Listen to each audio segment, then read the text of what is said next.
Three idiot part 2। Kareena Kapoor ने अपने Instagram पर शेयर की गई एक वीडियो में अपने तहफ्फुज़ात का इजहार करते हुए कहा, ये कौन सी खिचड़ी पक रही है, मुझे शक है ये लोग मुझे बताए बगैर ही फिल्म थ्री इडियट्स का दूसरा पार्ट बना रही है।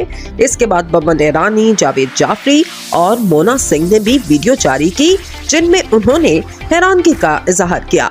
ताहम अब ये बात सामने आई है कि आमिर खान, शर्मन जोशी और माधवन की वायरल तस्वीर दरअसल एक इश्तिहार से ली गई और इसका थ्री इडियट के सीक्वल से कोई लेना देना नहीं है।